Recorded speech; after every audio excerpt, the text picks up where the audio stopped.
বছরে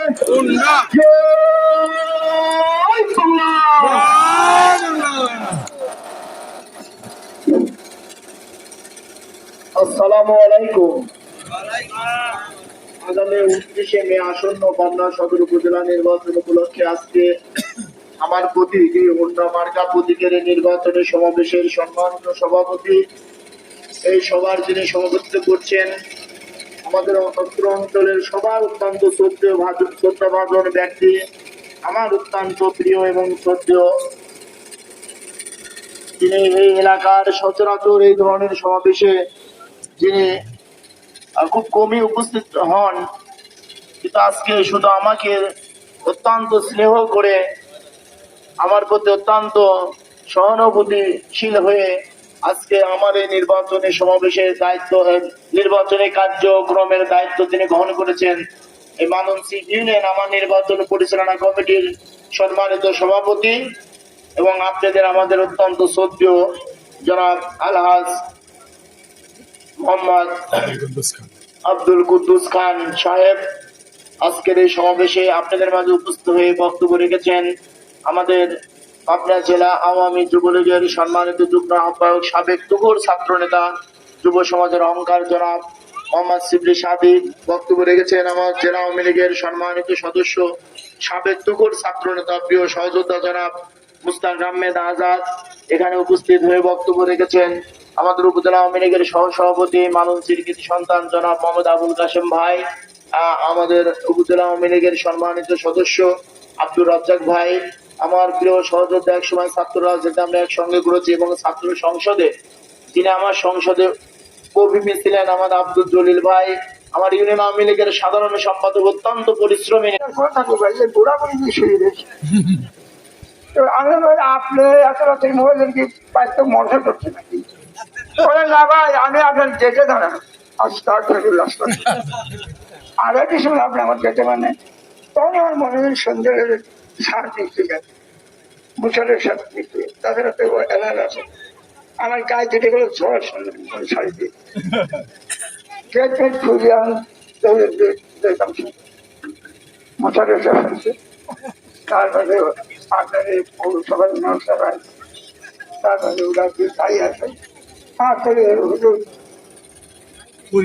হুজুর কথা লাভ নেই, হুজুর কেউ ভালো কথা আর হুজুরে কেউ খাটা নামতেছে, যারা খাটা নামে তারা শুনে না। আমি কারো ঘরে ঢেকেছি কারো মাথা বাড়িয়ে দিয়েছে। আমি বাংলাদেশের নাগরিক, যদিও আমাদের একটা দল করেছি নাকি, সেই দলের জন্য আমার খাওয়ার অধিকার নেই, সেই দলের পক্ষ হয়ে ভোটার অধিকার আমার নেই। আমি কোনো খারাপ কথা বলবো, এটা বলে আপনার সাল কল কথা তখন পাশে এক মহিলা চলে গেছে, আস্থা করলে আচ্ছা বুঝলি ভাই আবার সারাল হয়। তো আমার অবস্থা এখন তাই শুনি। তো আমি ওনার লোকের কথা আমি আমি স্বাধীন দেশের নাগরিক, আমার বাক স্বাধীনতা আছে, আমার বলার স্বাধীনতা আছে, করার স্বাধীনতা, সব স্বাধীনতা আমাকে সরকার দিচ্ছে। সুতরাং আমি সেই স্বাধীনতা নিয়েই আমি যোগ্য প্রার্থী বিবেচনা করেই আমি তার পক্ষে কি করেছি। এইবার একটা কথা শুনুন, পদ্মার যমুনা চলেন, যদি কেউ না চলেন আমার সময় আছে, ওই ইয়ে চলে নগর বাড়ি চলে যান। এক সাইডে পদ্মা আর এক সাইডে কি যমুনা, পানি কেউ কারোর সাথে মেশে না। এক সাইডে পানি কি ঘোলা আর এক পানি সাইড সাদা। আমি খুব মানে মৌলবান হিসেবে আপনাদের পাবনার রাজনীতিতে আমি অনুধাবন করি।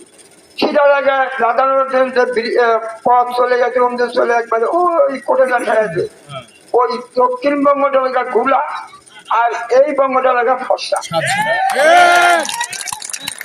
এই ফর্সারা মরিয়ে শেষ হয়।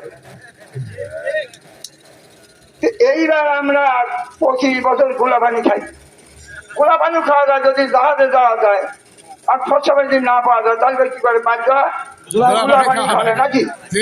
আমরা কিন্তু বাদ দেওয়া গোলা পানি খেয়েছি। আজকে আমাদের লোকরা ফর্সা দেবে, এই দোষ কাটে দোষ কাটে আজকে করতে চান ওরা আমার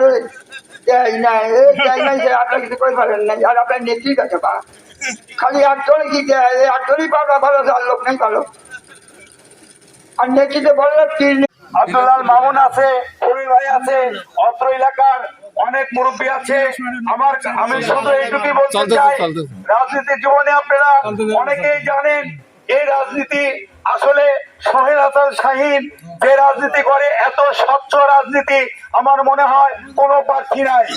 তাই আমি অনুরোধ জানাবো আপনারা সবাই এই সোহেল হাসান শাহীনকে নির্দ্বিধায় এবং এই হোন্ডা মার্কা প্রতীকে ভোট দিবেন। আর আসলেও এবারকার ভোট ইভিএম এর মাধ্যমে হবে, যেটা একটু আগেই মকিম বলেছে। তারপরও আমি যেহেতু টিচার মানুষ, আমি 29 তারিখে ভোট নেব, আমি ট্রেনিং দিয়েছি। সেই সম্পর্কে দু একটা কথা ইভিএম সম্পর্কে বলি। সেটা হচ্ছে ইভিএম এর যে মনিটর থাকবে একটা সহকারী প্রিজাইডিং এর কাছে থাকবে। সেই প্রিজাইডিং যে ভোট আসবে, যিনি ভোটার আসবে, ভোটার আইডি অর্থাৎ এনআইডি নাম্বার যদি দেয়, ওই নাম্বারটা দেওয়ার সঙ্গে সঙ্গে ওই নাম্বার ফলো করার সঙ্গে তার ছবি ভাসে উঠবে। এবং আর একটা থাকবে যেটা প্রত্যেকটি প্রার্থীর যারা এজেন্ট আছে তাদের সম্মুখে টিভির মতো একটা মনিটর থাকবে। সেই মনিটর তারা দেখতে পারবে যে এই ভোটটা সঠিক কিনা, সে ছবিটা ভাসে উঠবে এবং তার কাছে সেই পোলিং এজেন্টের কাছে ওই মনিটর থাকবে। আর ভোটটা যখন হওয়ার সঙ্গে সঙ্গে ওই ওখানে কাউন্ট ইয়েতে লেখা আসবে ভোট শুরু হয়েছে, এই কথাটা লেখা থাকবে। তারপরে ভিতরে যাবে, যা 3টে বুথ থাকবে, একটা চেয়ারম্যানের, একটা ভাইস চেয়ারম্যানের, একটা মহিলা, 3টে থাকবে। আপনি যাকে ভোট দিবেন চেয়ারম্যানের যে কটা যারা আছে, যে কজন ব্যক্তি, সেই সবচেয়ে যোগ্য ছেলে মেয়েরা এবার বিশ্ববিদ্যালয়ে লেখাপড়া করে। সেদিন সেই যোগ্য ছেলে মেয়েরা সোহেল হাসান শাহীনকে ব্যাপক ভোটে ভোট দিয়ে নির্বাচিত করেছিলেন এবং এবার কলেজের শিক্ষক মন্ডলী সোহেল হাসান শাহীনকে অত্যন্ত ভালোবাসতেন। সোহেল হাসান শাহীন পরবর্তী পর্যায়ে ভিপি পদে নির্বাচিত হলেন। সোহেল হাসান শাহীন দীর্ঘদিন বাংলাদেশ ছাত্রলীগ পাবনা জেলা শাখার নেতৃত্ব দিলেন। সোহেল হাসান শাহীন দীর্ঘদিন পাবনা সদর থানা আওয়ামী লীগের সাধারণ সম্পাদক হিসাবে নেতৃত্ব দিলেন। দুঃখের বিষয়, পরিতাপের বিষয়, দীর্ঘ 35-40 বছর নেতৃত্ব দেওয়ার পরেও সোহেল হাসান শাহীনের নামটি নির্বাচনে আসে না। একটি অঞ্চলের মানুষ ষড়যন্ত্র করে, চক্রান্ত করে সোহেল হাসান শাহীনকে দাবিয়ে রাখে। সোহেল হাসান শাহীনের যোগ্যতা থাকলেও তাকে নির্বাচন করতে দেওয়া হয় না। সম্মিলিত সাথী বন্ধুরা আমার, আজকে সুযোগ এসেছে, আজকে সময় এসেছে। একটি